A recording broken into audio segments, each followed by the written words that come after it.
TV news सबसे तेज। हमारे चैनल को देखने के लिए लाइक करें, शेयर करें और सब्सक्राइब करें और देखिए आज की ताजा तरीन खबर। भिवंडी तालुका ग्राम पंचायत भोर गांव में श्री हनुमान मंदिर वर्धापन दिन सोहला निमित्त होम हवन, प्रवचन, हरिपाठ, कीर्तन, भजन, महाप्रसाद, महाभंडारा का आयोजन पूज्य माता श्री कैलाशवासी अंजना पांडुरंग भोईर के याद में उनके पुत्र श्री पद्माकर पांडुरंग भोईर जी द्वारा भव्य आयोजन किया गया था।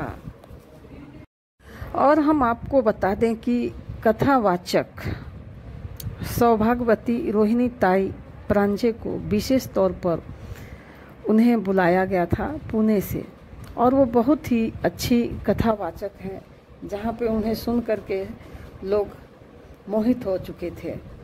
और उन्होंने भक्त और भगवान का विवरण बहुत ही सुंदरतापूर्वक सुनाया, जिसे आपको खुद सुनना चाहिए। थोड़ा सा हमने उनका आवाज़ डाला है न्यूज में, जिसे आपको सुनना चाहिए कि किस तरह से उन्होंने सबका मन मोह लिया। तो चलिए दिखाते हैं वहाँ का कुछ दृश्य और आपको सुनाते हैं।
एक भगवंताचा परमप्रिय लाडका भक्त, दास्य भक्तीचा परमोच्च आदर्श असलेले आमचे मारुतीराय, त्यांच्याकरता आपण सगळे इथं आहोत.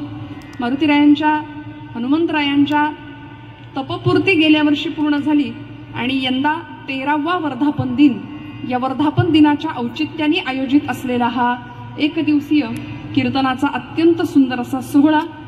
आणि या वर्धापन दिनाच्या निमित्ताने आपण अत्यंत उत्साहाने इथे उपस्थित असलेले सर्व भाविक भक्त, भोईरपाडा किंवा भोईरगाव या गावचे, आमणे परिसरातली, भिवंडी परिसरातली सर्व मान्यवर मंडळी, कीर्तनावर प्रेम करणारी, भगवंतावर प्रेम करणारी आणि खरं सांगू का आपल्या हिंदू धर्मावर प्रेम करणारी माणसं आपण सगळे इथे उपस्थित आहोत, एकत्र आहोत. सर्व मोठ्या संख्येने उपस्थित असलेले आमच्या महिला वर्ग, भगिनी वर्ग, पितृवर्ग, बंधुवर्ग सगळ्यांच्या चरणारविंदी कृतज्ञतापूर्वक वंदन करते. सर्वच काळकरी मंडळी, वारकरी संप्रदायाचे निष्ठावंत असलेले पाईक, अतिशय सुंदर अशी गायनाचार्य मंडळी, माझ्यापेक्षा वय, ज्ञान, अनुभव या सर्व बाबतीमध्ये श्रेष्ठ असलेली, मनापासून सगळ्यांना नमस्कार. वादनाच्या क्षेत्रातली, नादब्रह्माच्या साथीवर असलेली मंडळी सगळ्यांना नितांत नमस्कार करते. श्रोते हो, ज्यांच्या मार्गदर्शनाने आपण सगळे इथे उपस्थित आहात, ज्यांचा आशीर्वाद आपल्या सगळ्यांच्या डोक्यावरती आहे, आपल्या सगळ्यांच्या जीवनावर ज्या आशीर्वादाची पखरण आहे, असे कैलासवासी गुरुवर्य रामदास महाराज वाशेरे यांच्या कृपा छत्राखाली, छायाछत्राखाली आपण सर्व मंडळी आहात. सद्गुरूंची कृपा काय असते, गुरु कृपा काय असते, ती आपण सर्व मंडळी अनुभवताय. अतिशय प्रेमाने, अतिशय सौहार्दाने मला ज्यांनी या कीर्तन सेवेचं निमंत्रण दिलं आणि या कार्यक्रमाचे मार्गदर्शक म्हणून महाराष्ट्रातलं अतिशय ज्येष्ठ बुजुर्ग असं नाव या परिसरातलं हरिभक्तीपरायण परमादरणीय केशवबाबा पाटील महाराज, मी मनापासून महाराजांना सुद्धा दंडवत प्रणाम करते. ज्यांच्या माध्यमातून किंवा ज्यांच्या सौजन्याने आपण सगळे आज इथे उपस्थित आहोत, ज्यांच्यामुळे आज मारुतीरायांचा हा उत्सव होतोय, खरं तर ते सगळं श्रेय तिकडे जातं. मातेची या चित्ती अवघी बाळकाची व्याप्ती, देह विसरे आपुला, जवळी घेता क्षीण गेला, लेकुराचे हितम आहे माऊलीचे चित्त. माझ्या लेकराच्या जीवनामध्ये परमात्माचा, अध्यात्माचा अतिशय सुंदर असा प्रकाश झोत कायम बरसत राहावा किंवा यावा, या एका उदात्त हेतूने आईने केलेला एक संकल्प. आणि ती आई सुद्धा काही साधीसुधी नव्हती, ती साक्षात अंजनाच होती. त्यामुळे त्या अंजना मातेनी मारुतीरायांना जन्म दिला आणि असा सुंदर संस्कार घडवला की तो मारुतीराय किंवा ते मारुतीराय रामकार्यामध्ये आपलं सगळं समर्पण त्यांनी दिलं आणि दास्य भक्तीचा एक आदर्श सगळ्यांसमोर ठेवला. तसं या अंजना मातेनी आपल्या सुपुत्राकरवी मारुतीरायांची अतिशय सुंदर अशी सेवा घडवून घेतली हातून, याला म्हणायचं आई. त्यामुळे तिकडून आलेला तो एक संस्कारांचा दिव्य प्रकाश, संस्कारांचा एक दिव्य झोत परम आदरणीय, सन्माननीय पद्माकर काका पांडुरंग भुईर यांच्या माध्यमातून आज आपण सगळे इथे उपस्थित आहोत. आजच्या कीर्तन सेवेचे, आजच्या संबंध कार्यक्रमाचे ते यजमान आहेत, माननीय ताईंना सुद्धा. आणि आपण सर्व संप्रदायातली ज्येष्ठ श्रेष्ठ मंडळी सगळ्यांच्या चरणी कृतज्ञतापूर्वक वंदन. सर्व टाळकरी, आमच्या विणेकरी मावशी, उत्तम अशी ध्वनी व्यवस्था सांभाळणारे आमचे दादा आणि सगळ्यांच्या चरणारविंदी वंदन करून सेवेला प्रारंभ. विठ्ठल. भगवत कार्यामध्ये, देश कार्यामध्ये, धर्म कार्यामध्ये आडवे येणारे जरी माता पिता जरी असले तरी त्यांना बाजूला ठेवण्याची तयारी खरा भक्त दाखवतो. असुरांच्या कुळामध्ये जन्माला आलेले भक्त प्रल्हाद, पित्याला बाजूला करावं, भक्तीमध्ये आडवे कोण येत होते? साक्षात वडील, पिताच आडवा येत होता ना. पण भगवंताच्या भक्तीमध्ये सगळ्यांचा आडसर बाजूला केला. असे मारुतीराय सुद्धा, मारुतीरायांचा एकच विषय प्रभू रामचंद्र. का हो? ज्यावेळी आता राज्याभिषेक चालू आहे, प्रभू रावणवध झाला, अयोध्येला सगळे निघून आले आणि राज्याभिषेकाच्या आधी एक यज्ञ आरंभला होता. त्या यज्ञ प्रसंगाला सगळेजण आता बसलेले, सगळे ऋषी आहेत, सगळे अधिकारी, साधू संत सत्पुरुष आलेले आहेत, अयोध्येचे सगळे नागरिक, प्रचंड गर्दी. प्रभू रामचंद्र आता यज्ञाला बसलेत, यज्ञामध्ये आहुती टाकायला सुरुवात होणार, प्रज्वलित झाला यज्ञ. आणि आता सीतामाई अजून बऱ्याच वेळ झाला आलेल्या नाहीयेत. सीतामाईंची वाट पाहतायत सगळे. आता बघा ना, 14 वर्ष वल्कल परिधान करून राहिलेले आमच्या आईसाहेब शेवटी सम्राज्ञी पदावर राणी म्हणून आरूढ होणार. त्यावेळी आता थोडस तयारी नको का करायला, शृंगार नको का करायला, म्हणून त्या दिवशी थोडा वेळ घेतला आईसाहेबांनी. मेकअप करत होत्या, आरशासमोर बसल्या, सगळी तयारी केली आणि बराच वेळ झालं काय येईनात म्हणून एकेकाला बोलवायला पाठवलं. शेवटी मारुतीरायांना सांगितलं, मारुते तू जा आणि आईंना वेळ का होतोय आईसाहेबांना तेवढं बघून ये आणि बोलाव, निरोप पाठव. मारुतीराय गेले, आईसाहेबांच्या दालनामध्ये आले, बाहेरूनच विचारलं, आईसाहेब चला लवकर, तुमची वाट पाहतायत सगळेजण. सीतामाई म्हणाल्या, मारुती आले, थांब, आले आले, थोडं राहिले, आले. मोठा चांदीचा डबा उघडला आणि त्याच्यामध्ये शेंदूर होता. तो शेंदूर घेतला आणि आपल्या भांगामध्ये भरला, कपाळाला लावला आणि म्हणाले, झालं आता माझं, मी निघाले. बाहेर पडल्या सीतामाई. तसं मारुतीरायांनी ते पाहिलं होतं दृश्य. हळूच आपल्या आईसाहेबांना विचारलं, जानकी आई तुम्ही हे काय केलं? म्हणाले, आता हे काय केलं? आईसाहेब सांगतात, आता हा ब्रह्मचारी, याला काय सांगू मी नेमकं काय केलं? तरी पण म्हणाले त्यांना कळावं या भाषेमध्ये. सीतामाई सांगतात, मारुतीराया रामांचं प्रेम माझ्यावर अखंड राहावं याकरता म्हणाले यातला शेंदूर मी माझ्या कपाळाला लावलाय. मारुतीराय म्हणले, असं म्हणता, हे लावल्यानंतर रामांचं प्रेम मिळतं? म्हणले, हो. तुम्ही जा पुढे, म्हणाले, मी आलोच आता. असं म्हणून आईसाहेबांना पुढे लावून दिलं आणि तो चांदीचा मोठाच्या मोठा डबा मारुतीरायांनी घेतला आणि कपाळ सोडा सगळ्या अंगावरती ओतून घेतला, सर्वांग शेंद्रांनी माखलं. म्हणून मारुतीरायांचं रामावरचं असलेलं प्रेम त्याचं प्रतीक म्हणजे हा शेंदूर आहे. बरं, किती प्रेम असावं भगवंतावरती, किती झोकून द्यावं. विषय तो त्यांचा झाला नारायण नावडे जनधन माता पिता. दुसरा कुठलाच विषय नाही, एकच विषय, भगवंत नारायण प्रभू राम. मारुतीरायांनी सगळा डबा शेंद्राचा अंगावर ओतून घेतला, बाहेर आले. लालबुंद झालेले मारुतीराय सगळे हसायला लागले. सीतामाई तर पदराचा बोळा तोंडात कोंबून कोंबून हसतायत. रामप्रभूंनी विचारलं, सीते काय झालं, याचं असं का झालंय? सीतामाईंनी सांगितलं घडलेला प्रसंग. तुमचं प्रेम वाढावं, तुमचं प्रेम लाभावं म्हणून मी लावते असं त्याला सांगितलं. तर त्यांनी सगळा शेंदूर अंगावर ओतून घेतला. रामांच्या डोळ्यामध्ये पाणी आलं श्रोते हो. रामप्रभूंच्या डोळ्यात टचकन पाणी आलं. प्रभू उठले आणि मारुतीरायांच्या जवळ गेले. कडकडून मिठी मारली मारुतीरायांना प्रभूंनी. आणि प्रभू सांगतात, बघा मारुते, जगातला सगळा शेंदूर संपला तरी चालेल, पण माझं तुझ्यावर असलेलं प्रेम कधीच संपणार नाही. माझं तुला अखंड प्रेम लाभेल. म्हणून कुठल्याही रामकथेमध्ये, कुठल्याही राम मंदिरामध्ये मारुतीराय नाहीत असं कधीच होत नाही श्रोते हो, कधीच नाही. धर्मयुद्धामध्ये ध्वजावरती, ध्वजस्तंभावरी माऊली सुद्धा सांगते ना की मारुतीरायच त्यांचं स्थान आहे, तेच आहेत. म्हणून धर्म असू दे, देव असू दे, देश असू दे, सगळीकडे मारुतीरायांची उपासना गरजेची आहे. कारण मारुतीरायांच्या समोर एकच विषय होता. विषय तो त्यांचा झाला नारायण नावडे जनधन माता पिता. या पद्धतीने जर आमची भक्ती फलद्रूप झाली तर भगवंत भक्ताला कसा सहाय्यभूत होतो, अभंगाचं तिसरं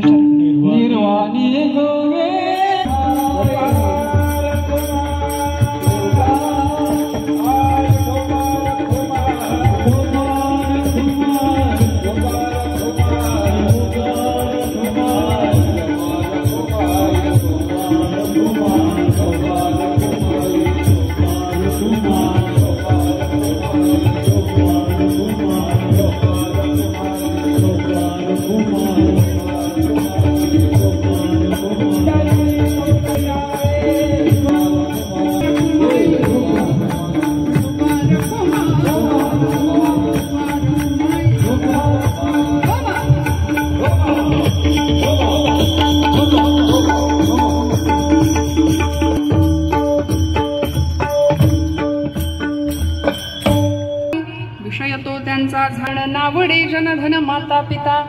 निर्वाणी गोविंद असे मागे पुढे काहीच साकडे पडोने दी. विषय तो त्यांचा झाला नारायण नावडे जनधन माता पिता. निर्वाण शब्द वापरला तुकोबरायांनी. निर्वाण म्हणजे शेवटच्या खेरच्या क्षणाला सुद्धा सांभाळणारा कोण असेल ना तर तो भगवंत आहे. निर्वाणी गोविंद असे मागे, तो आपल्या जवळ आहे याची जाणीव खऱ्या भक्ताला असली पाहिजे. आपण प्रपंचालाच इतकं जवळ करून ठेवलंय की देव आपल्या लांब आहे असं आपल्याला 2 मिनिटात कार्यक्रम संपेल. तुकाराम तुकाराम तुकाराम तुकाराम.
तेजस्वी सौभाग्यवती अंजना पांडुरंग भोईर यांच्या स्मरणार्थ श्री पद्माकर पांडुरंग भोईर यांच्या सौजन्याने श्री हनुमान मंदिराचा वर्धापन दिन सोहळा 13वा वर्ष आनंदाने साजरा होते। सकाळी नित्याप्रमाणे हनुमंतरायाला अभिषेक होम हवन यज्ञाचा कार्यक्रम पार पडला आणि दुपारी 12 ते 1 वेळेत प्रवचन झालं। दुपारी 3 ते 5 वेळेत माऊली सुखसंस्था भजनी मंडळ कानोल मुरबाड यांचं सुरसाव्याचं भजन झालं आणि सामुदायिक हरिपाठ, ज्या हरिपाठामध्ये 25 टाळकरी आपले वाजवणारे मृदुंगाचार्य होते, आदरणीय हरिभक्तीपरायण दिलीप महाराज यांच्या सौजन्याने तो कार्यक्रम होता।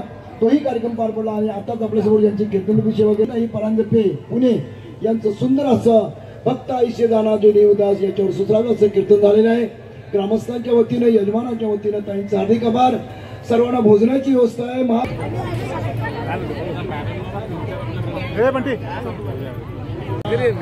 दीपक पुढे दीपक आले आमंत्रण भेटलं एक केला ते दुसरा भेटलं।